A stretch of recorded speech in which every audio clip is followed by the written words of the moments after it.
What up, everybody? Scuffy here, and we're doing ourselves, I think, one last warlord who does frontline. I don't know if that's true. I don't know if he is the last warlord that does frontline. Many of you know I've been on a frontline warlord troop kick, apparently, subconsciously, but now at this point I'm doing it intentionally. Colonel Ornatov, your first frontline warlord. This is the guy. His abilities actually changed 2 or 3 different times since his iteration came out. They couldn't quite get him right, especially early on in the game. He was very underpowered. Then he became semi-powered. Then he became sub-powered. And where he is now is okay. He's not bad. I enjoy the way he works. I use him specifically. Now, this deck here that I'm doing, I want you to keep in mind this score that I've got here. This is just this is just challenge decks. I just use Ornatov for several of the challenges, in the same way that I use Captured Mandragorax. I think Ferrus Manus, Duquesne, Ornatov, and there's probably like one other warlord I use. Oh, I use Loken. I have a Loken deck that I use for Loken and Typhon for challenges as well. But those guys I use for challenges, their abilities are very versatile. But I use Ornatov because his ability is not bad, and it's consistent, and it was an easy deck to throw together. And over the course of time, just playing the 8 energy troop challenges, whether that is play as many 8 energy troops, in the game, or play as many as you can in a game given, he works. He works very well, and I've managed to rack up a greater than 50% win rate with him. And I don't think, honestly, if I were to change this deck, I would not make too many changes to it, and it would still be a solid, consistent deck. So, if you're having trouble with doing that challenge with the play energy troops, I think, as a matter of fact, I've got that going on right here, right? Oh, I was 1 troop away. I was 1 troop away from getting the 3 crate unlocked. Gosh darn it, that boy, that really grinds my gears. I'll tell you something there. It's more of a Family Guy quote, not really a Family Guy voice, but the point is, I almost had it. I almost had it, and I did it with the Ornatov deck. So it's very simple. He's a guy that starts out with 1 energy extra, right? That's his ability. Starts with 1 energy more. He has low initiative, so he has that going against him. But he has this really decent relentless. If you control no troops, add a Imperial Army infantry to your hand, and for 1 energy, he can give frontline to a friendly troop. So later in the game, mid to late game, theoretically, you're putting in a frontline troop every turn. There's no reason why you shouldn't. Now, granted, some are going to be, weak bodies, especially if you're generating some of the low-cost Imperial infantry cards. You could create a fleeing populace or an unsettled populace, but you might also create some solid cards: Demoralized Militia, Duke Mortimer, Las Rifle Section, McCormick's Reapers. I mean, there's a lot of infantry that he can generate. I think the most expensive infantries that he can generate, besides Shipmaster Kyra and the Ogrins. And the Ogrins are very solid, so he's got some potential there. And then you can build him with a decent support cards. I don't do decent support cards. I'm just doing challenges. So I want to show you what a challenge deck can do. Going through, that was a good Garrow game. I might actually show that Garrow game instead of one of these other games here. Yeah. Ruinstorm is a very strong faction. Corvax has the ability to deal damage, and you wouldn't be wrong. That's true.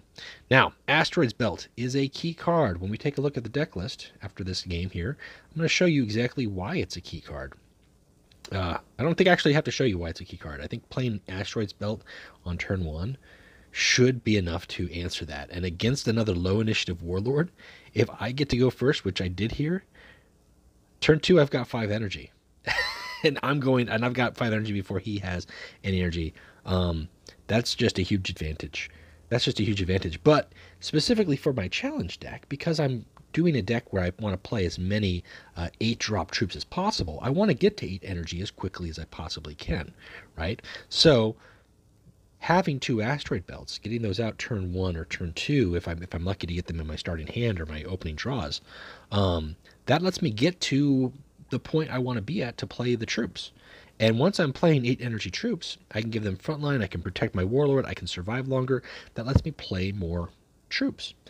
And in of that themselves, the troops that I'm playing are just usually powerful, nasty troops, right? They're very strong. They're every single 8-drop troop in the game. There might be 1 or 2 are ones that you're like, I mean, stat-wise is really what we're looking at. I'm not looking at anything else. I'm just playing stats. Like, if I'm going to have a front line that has 8 health, I'm going to feel pretty good about that. If I'm going to have a front line that has 8 health and a rally effect that just shuts down my opponent's tactics, I'm going to feel really good about that. If I'm going to have a weak 8 health troop, but it does a lot of damage across the board, then there's nothing to feel bad about there whatsoever. So that's just what we're going to do. That's just what we're going to do. And that's why I do it. That's why I play to get to that 8 energy tier, and then I can just start putting down 8 energy bodies. And then the game goes from there.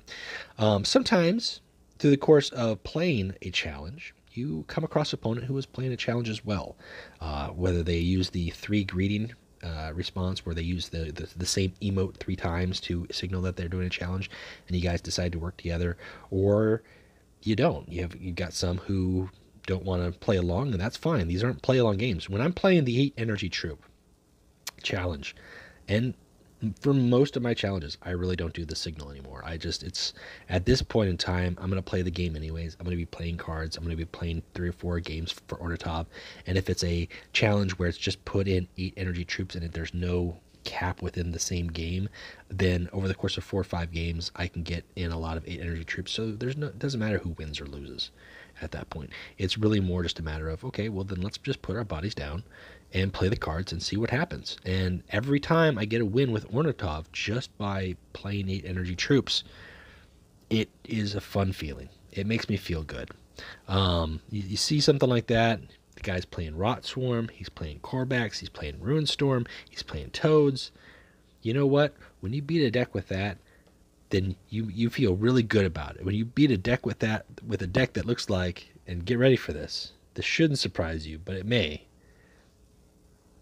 I hope you're taking a look at that deck info right there.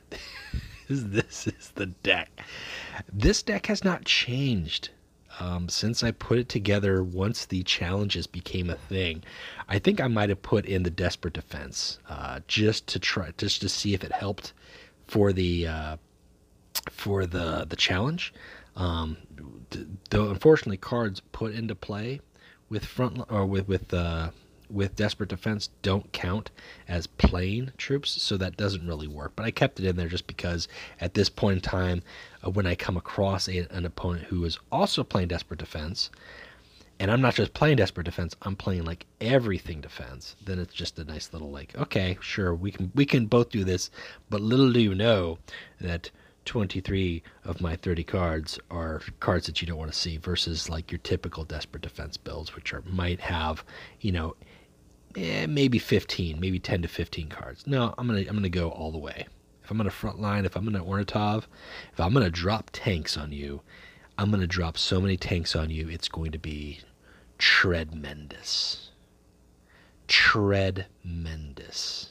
That's right. So this is the list. There's no strategy to it. The strategy was, here's the challenge. I have to play 8 energy troops.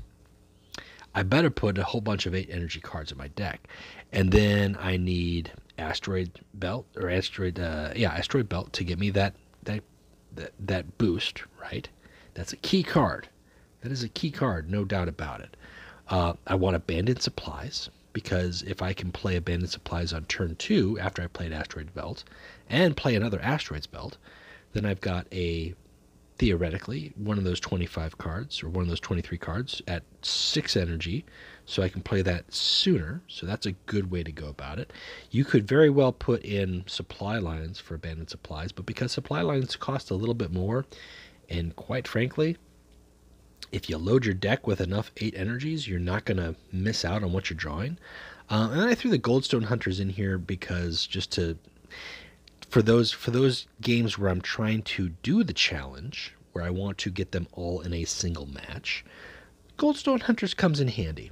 Now, granted, with the change to Goldstone Hunters, because as I said, this deck was drafted up well before the I think this has been drafted up for like 2 or 3 expansions.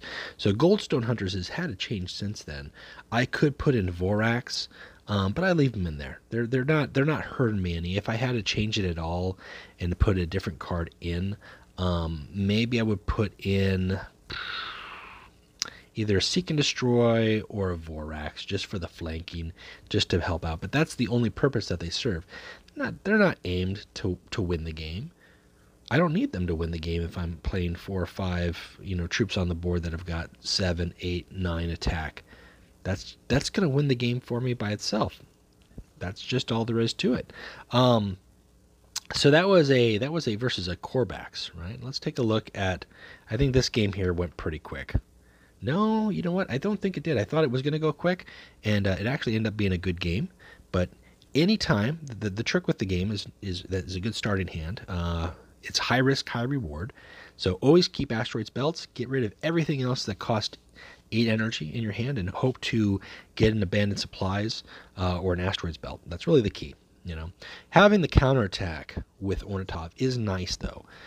In games where you are playing against another warlord who likes to use a 3 health troop on their first turn, like a Runestorm, and they like to put down the Toads or the Rot Swarm. Being able to use your warlord turn 1 and the counterattack card to get rid of that troop right away is nice. It helps keep some advantage. You still have low health with Ornatov, so that's something that you have to keep in mind. And if you're trying to live to get to the end game so that you can play these cards, you can't just attack everything. And at some point, you've got to just say, okay, either I'm going to lose this game, it's not working out for me, especially if you're aiming to do the challenge. I've got 2 health left, I'm against Angron, we're at 6 energy. It's not going to work. This guy's not going to...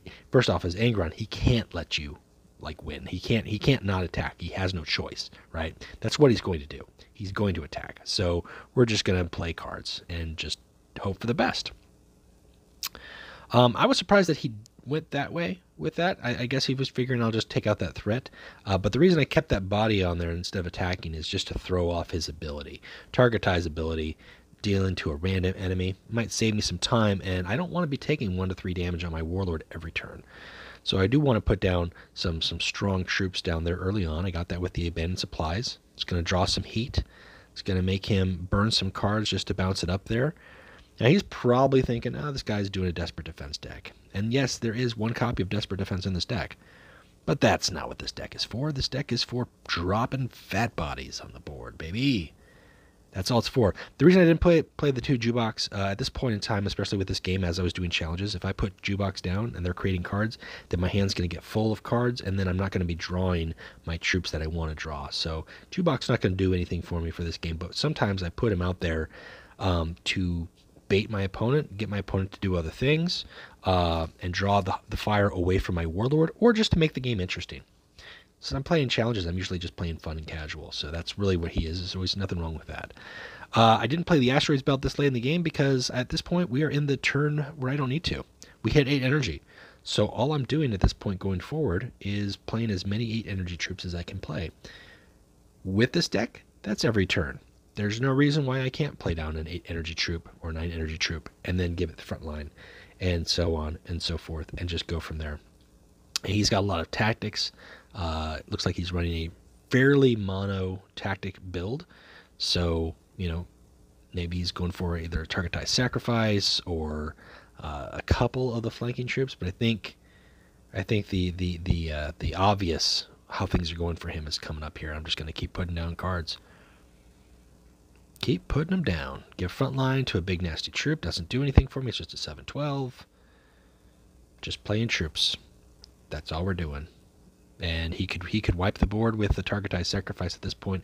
It won't do him any good. So he's just prolonging the inevitable. And next turn, you could play another 9-drop, another 8-drop. There's no creativity here.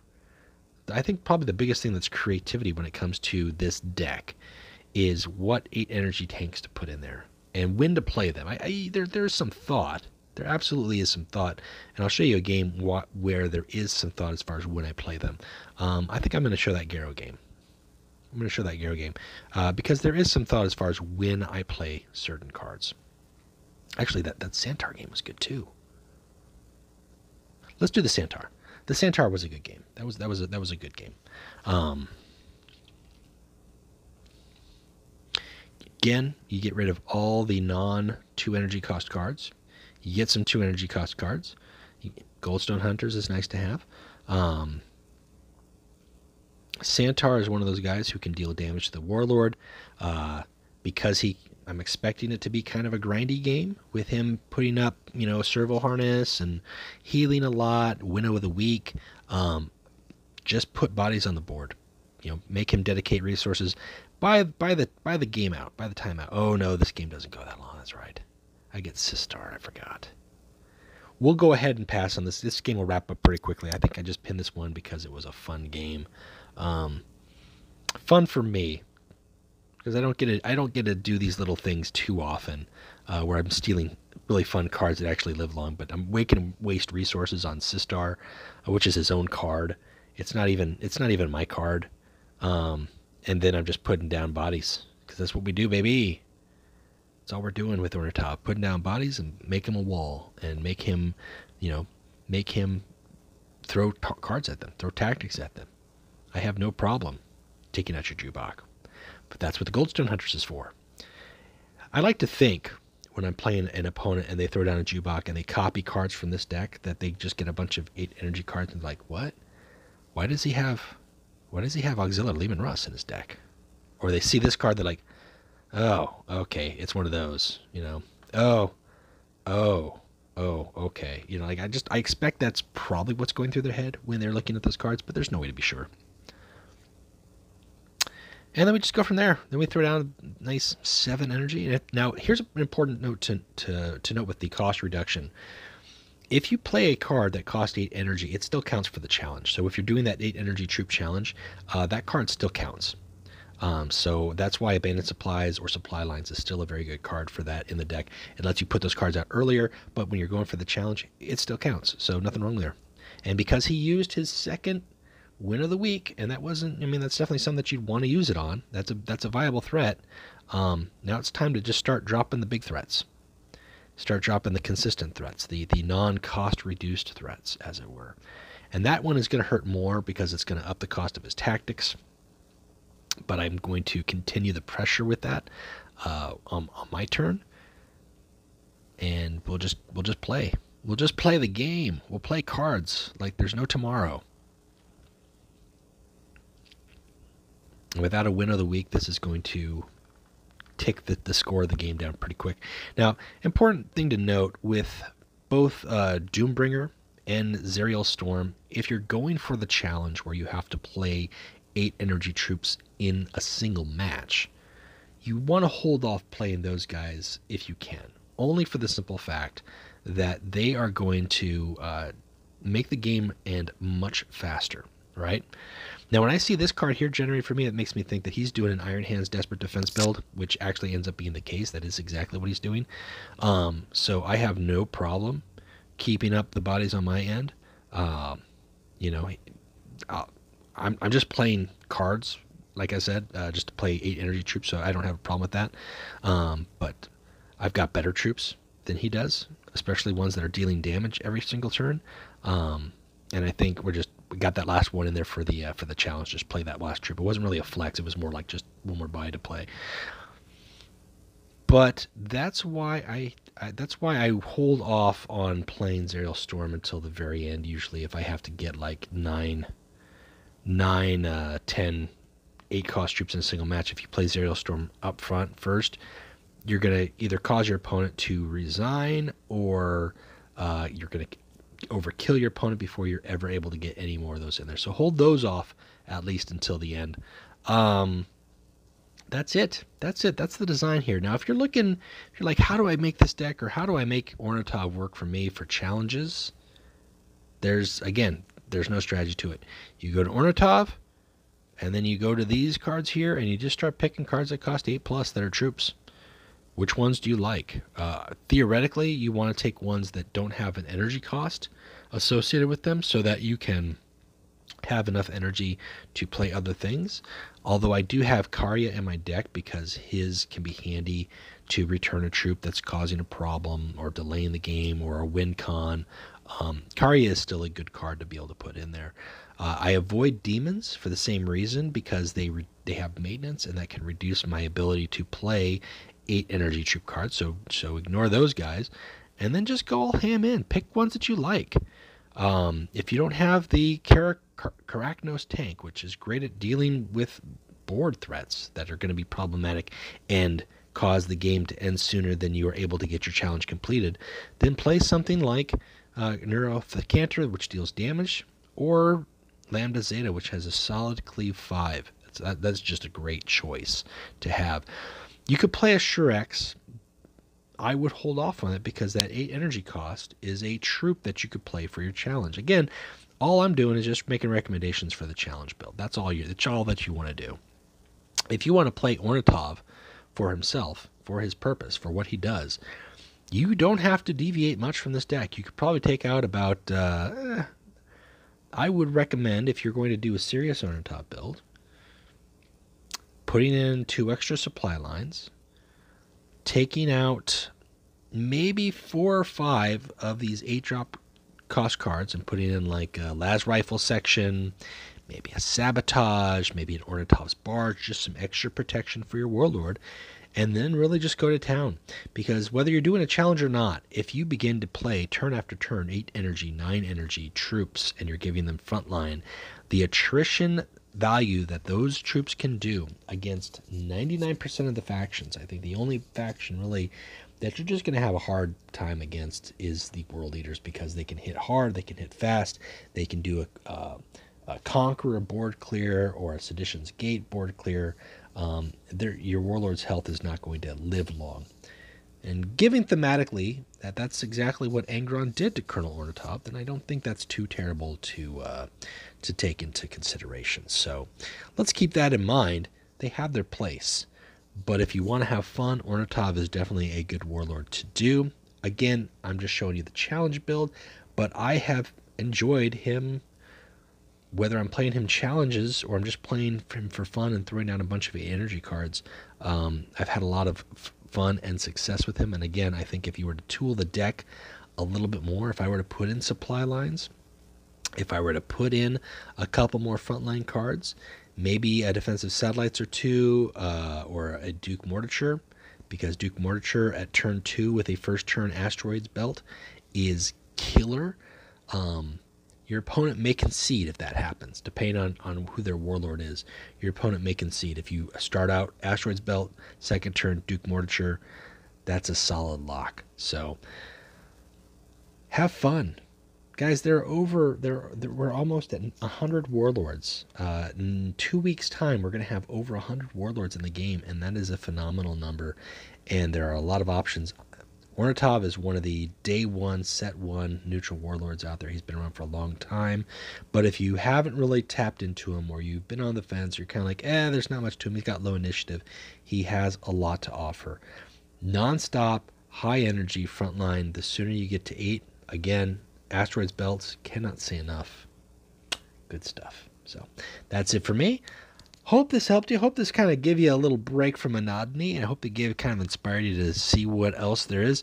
Yeah, take a look, because this deck info is not something that you normally see. I'm looking in my mind's eye. I want to do a deck with the inverse, with that many 1 or 2 cost cards and no cards above 4 cost. I want to try to do that someday and make that work somehow. Not sure yet, but the ideas are cooking. So until next time, guys, keep playing Legions, and we will talk to you later. All right, bye.